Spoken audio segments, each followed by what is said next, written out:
북한 내부의 동향 그리고 김정은 위원장에 대해서 가장 정확하게 아는 사람 가운데 한 명이죠. 바로 태영호 전 영국 주재 북한 대사관 공사입니다. 그런데 태영호 공사 탈북 이래 첫 자서전을 출간했습니다. 제목부터 상당히 눈길을 끌고 있습니다. 북한 정권의 은밀한 핵심 부서를 상징하는 말이죠. 3층 서기실. 3층 서기실이라는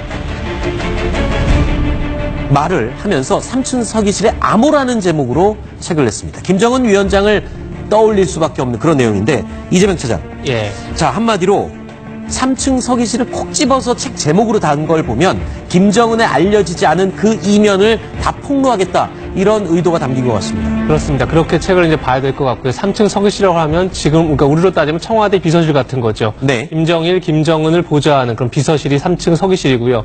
결국은 권력의 민낯을 그대로 담았다. 이렇게 이제 책을 보면 될 것 같습니다. 실제 김정은의 성격을 알 수 있는 대목들이 여러 군데 나오고 있고요. 조금 전에 저희가 전력난, 인력난 얘기를 했었는데, 그 책에 보면 이런 내용도 나옵니다. 자라 양식 공장에 갔더니, 네.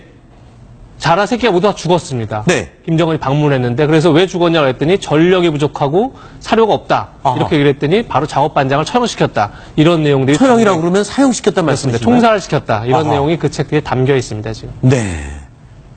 자, 책 내용 중에요. 여러 가지 내용이 있지만 일단 눈에 가장 먼저 띈 부분이 있습니다. 남북 정상회담 때 보여줬던 김정은 위원장의 웃음기 많고 부드러운 이미지. 글쎄요. 태영호 전 공사가 이야기하는 모습과는 완전히 딴판입니다. 자, 이런 얘기를 했는데요. 김정은 위원장 대단히 급하고 즉흥적이며 거친 성격을 가지고 있다.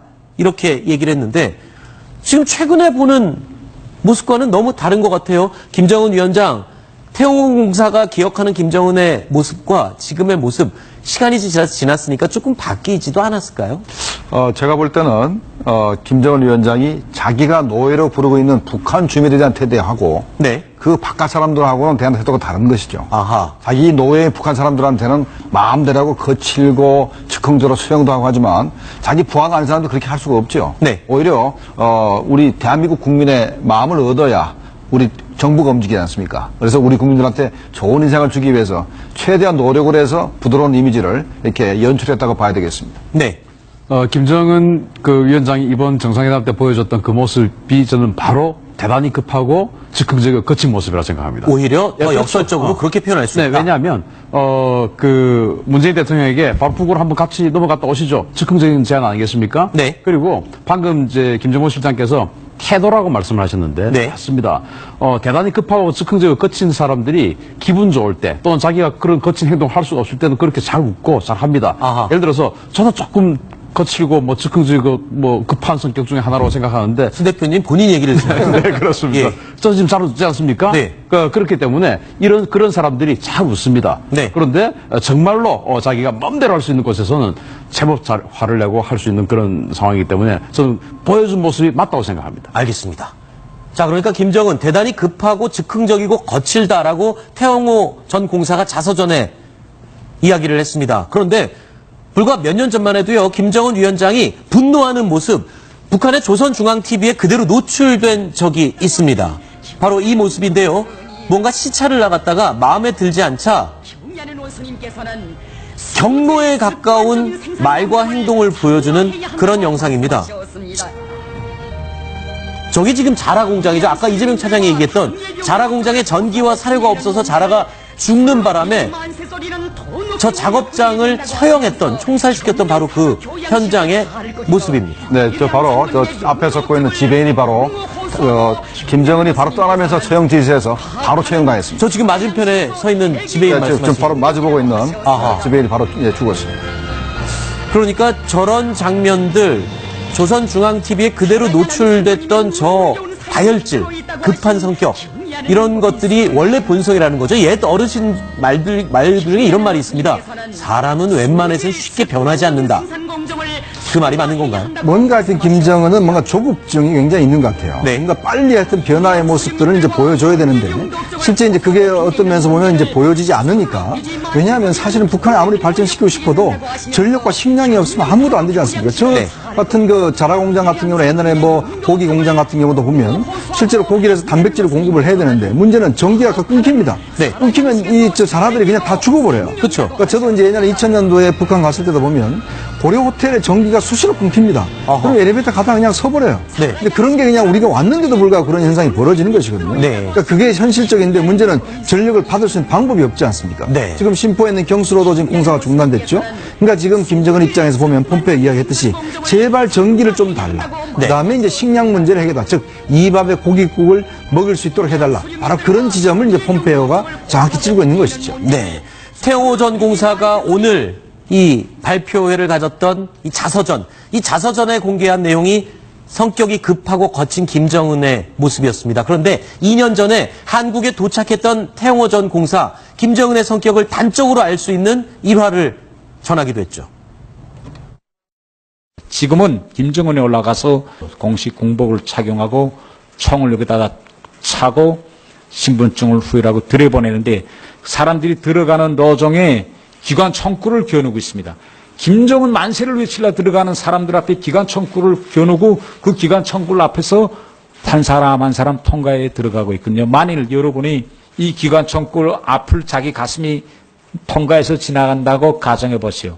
이것이 바로 공포 선행 정치입니다. 이렇게 사람이 가지고 있는 공포 심리를 먼저 자극해서 절대 들고 일어나가지 못하게 하라. 이것이 김정은과 김정일이 다른 공포 통치 방식입니다. 태호 전 공사는요, 그런가 하면 역사적인 비핵화 단판이 이제 한 달도 남지 않은 상황에서 김정은 위원장의 말을 절대 믿지 말라라고 조언을 하고 있습니다. 비핵화를 실현하고 난 뒤에는 분명히 주한미군 철수를 주장할 것이다 라는 이야기입니다. 김일성이나 김정일 때에도 북한은 핵 개발을 중단해 본 적이 한 번도 없습니다. 그러나 김정은 정권이 집권한 후 2013년 3월 김정은은 핵 경제 병진 노선을 당 정책으로 공식 채택하였습니다. 여기에서 경제라는 것은 세계와 주민들을 기만하기 위해서 경제라는 말을 연 것이고 사실상 핵 최우선 정책이라고 보면 정확하다고 볼 수 있습니다. 김정은 정권 갖기 핵무기라고 보면 됩니다. 김정은이 있는 한 절대로 북한은 핵무기를 포기하지 않을 것입니다. 1조, 10조 달러를 준다 해도 북한은 핵무기를 절대 포기하지 않을 것입니다. 지금 들으신 발언은 2년 전 한국에 처음 왔던 태호 전 공사의 이야기였고요. 이 주장 내용은 오늘 발간한 이 자서전에 고스란히 담겨 있습니다. 2년이 지나도 전혀 변하지 않은 그 내용 그대로 담겼는데요. 자, 태전 공사의 발언. 자, 이거를 어떻게 받아들여야 될까요? 지금의 한반도 그리고 북미회담, 남북 정상회담에서 보여준 김정은의 모습과는 흐름이 좀 상반되는 그런 모습인데 어떻게 받아들여야 될까요? 네, 보면은, 북한이, 미국하고 완전한 비핵화 합의를 하고 또 4차도 받을 수도 있습니다. 그러나, 핵물질이라는 것이, 핵탄두 하나 만들 수 있는 핵물질이라는 것이 오렌지 크기만 하다 그러지 않습니까? 그 정도면 북한이 얼마든지 숨길 수가 있기 때문에 네. 어떤 경우를 하더라도 김정은 위원장이 비핵화하겠다는 선의 의지가 없으면은 네. 얼마든지 핵탄두를 숨길 수가 있는 것이고 설령 또 모든 핵탄두를 미국에 다 줬다 하더라도 새로 만들 수가 있습니다. 원한다면은 몇 개월 내에 다시 만들 수 있기 때문에 네. 태영호 공사에게는 결코 북한이 비핵화하지 않을 것이다 이런 주장을 하는 겁니다. 네. 태전 공사가 우려한 것처럼 그런 경계심입니까? 비핵화를 하더라도, 그러니까 처음에 이제 검증을 받더라도 정말로 체제에 위협될 정도의 검증을 다 수용하겠느냐. 이런 경계심은 앞으로 계속 비핵화 협상 과정에서 굉장히 중요한 거죠. 그런 경계심을 가지고 협상을 해나가는 건 틀림없이 그런 이제 자세를 갖춰야 될 것 같고요. 다만, 태원 공사가 나오기 전에, 그러니까 북한에 있을 때, 그때만 해도 이제 김정은이 권력 기반이 취약했기 때문에 그 권력 기반을 만드는 과정 속에서 굉장히 공포 정치를 할 수밖에 없는 그런 상황이었다면, 지금은 어떻게 보면 이제 본인의 정권을 계속 10년, 20년 끌고 갈 수 있는 기반을 만드는 단계이기 때문에 아마도 계산은 좀 달라지지 않았을까 이런 생각은 듭니다. 네. 결국 그래서 이제 핵 문제를 해결한 게 이제 검증의 문제이거든요. 그렇죠. 그래서 지금 이제 미국에서도 계속 검증 문제를 강조하고 있고 PVID냐 뭐 CVID 이야기를 하고 있는데 예전 사례를 보면 이제 넌 루가 프로그램이라고 해서 네. 그게 뭐냐면 실제로 핵을 개발한 사람들, 즉 핵심 인력들을 이 사람들 취업을 알선해 주는 겁니다. 다른 네. 나라로. 다른 일을 하라고. 그렇죠. 다른 것으로 하기 위해서 또 네. 다른 나라로 취업을 알선하고. 그러니까 어떤 면에서 보면 아까 말씀하셨듯이 핵물질이라는 게 가장 적지 않습니까? 핵무기라는 게. 얼른 숨길 수 있는 거예요. 그렇죠. 즉 핵 개발을 할 수 있는 기본 자체를 이제 없애버리는 것이거든요. 그렇기 때문에 아마 앞으로 이제 미국 측에서 협상을 해 나갈 때 실제로 북한 측에도 이런 것들을 좀 적용할 가능성이 있습니다. 즉 핵 개발 인력까지도 다른 곳으로 어떤 취업을 시켜서 네. 완전히 핵을 개발할 수 있는 여건 자체를 붕괴시키는 그런 방법이죠. 네. 김정은 위원장을 잘 알기로 유명한 태영호 공사가 김정은 위원장에게 속지 말라고 이렇게 조언을 하고 책까지 낸 마당에 최근에 김정은 위원장을 자주 만났던 미국의 안보 라인들은 평가가 또 다릅니다. 직접 들어보시죠.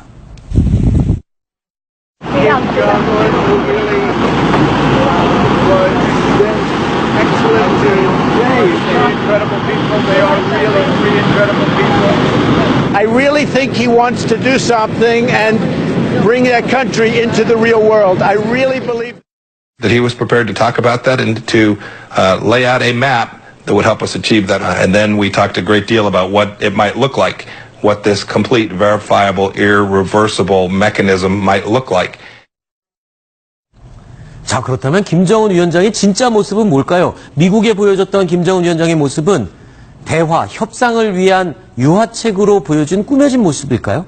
그러니까 김정은 위원장 입장에서는 미국과 협상이 정말 좋을 수밖에 없습니다. 네. 어떤 경우로 하더라도 김정은 위원장의 정말로 비핵화할 의지가, 확실한 의지가 없다 그러면 숨길 수도 있고 다시 만들 수도 있기 때문에 미국이 원하는 걸 다 들어줄 수가 있는 겁니다. 그러면 미국으로부터 북한이 원하는 모든 것을 전부 다 받을 수가 있는 것이죠. 그러니까 아주 폼페이오 국무장관 입장에서는 김정은 위원장이 굉장히 멋있고 뭐 대담하고 정말로 멋있는 사람으로 이렇게 보여지겠죠. 네. 그런데 트럼프 대통령과 미국이 그렇게 김정은에게 호락호락하게 과연 넘어가고 냅둘까? 그건 또 그렇지 않을 것 같은데요. 그렇죠. 사실 이제 협상의 당사자이기 때문에 네. 당사자를 최대한 존중해 준다는 그런 전략 차원에서는 뭐 김정은의 어떤 능력이나 스마트하다 또 문제의 핵심을 정확히 알고 있다라는 이야기들을 계속 하는 것이거든요. 그렇지만 미국이라는 사회가 그렇게 간단한 사회지 않지 않습니까? 즉 트럼프 대통령이 아무리 그렇다 하더라도 그 밑에 있는 팀들 자체가 끊임없이 그걸 검증하고 또 내부에서 볼 수 있는 장치들이 있기 때문에 실제로 그래서 이제 이 문제는 협상 과정이라는 게 한 번에 끝나는 게 아니라 실제로 지속돼야 된다는 측면을 봤을 때는 이런 태영공사의 주장도 상당히 저는 눈여겨봐야 된다고 생각이 듭니다. 네. 자, 태영호 전 공사는요, 오늘 이 남북 정상회담과 북미 정상회담과 관련해서도 본인의 견해를 밝혔습니다. 이런 내용으로 밝혔네요. 이번에 처음으로 북한의 최고 지도자가 평양을 떠나서 판문점에 내려왔습니다. 예. 결국 판문점에서 남측 쪽에 넘어왔어요. 예, 제 발로. 그렇기 때문에 우리는 이것을 결국은 백기를 들고 찾아온 것으로 봐야 합니다. 우리 한반도 문제 해결에서 우리가 중심적 위치를 차지하지 못했는데 이번 남북 정상회담이 북미 정상회담으로 이어지게 한 것은 정말 우리가 가지고 있는 큰 국력의 승리라고 볼 수 있겠습니다. 남북 정상회담에 대한 평가, 물론 북에 있다가 환멸을 느껴서 온 사람의 입장으로서는 충분히 이해가 되지만 북한에 대한 평가는 굉장히 좀 짠 것 같습니다. 짤 수밖에 없고, 네. 지금 이제 핵심은 사실은 뭐 우리 모두가 지금 이야기하고 있지만, 미국이 어떻게 나오고, 그것을 어떻게 수용하고, 어떻게 결정하느냐 아니겠습니까? 그런데 저는 조금 불안한 것이, 미국이 2020년이라고, 못을 받고 있다는 거. 2020년, 리비아가 핵시설, 핵 실험도 하지도 않았는데, 2년 반이 걸렸음에도 했는데 북한 같은 경우는 어마어마한 단계까지 지금 진행이 되어 있는데 그것을 불과 2년 만에 해결을 한다. 왜냐하면 자기 대선에 이용하기 위해서. 그리고 이번 11월 달 중간선거에 이용하기 위해서. 그렇기 때문에 시간은 어쩌면 북한 편일 수 있다. 네. 라는 측면에서 우리가 굉장히 경계해야 된다. 경계의 눈초리로 계속 지켜볼 필요가 있다라고 생각합니다. 알겠습니다.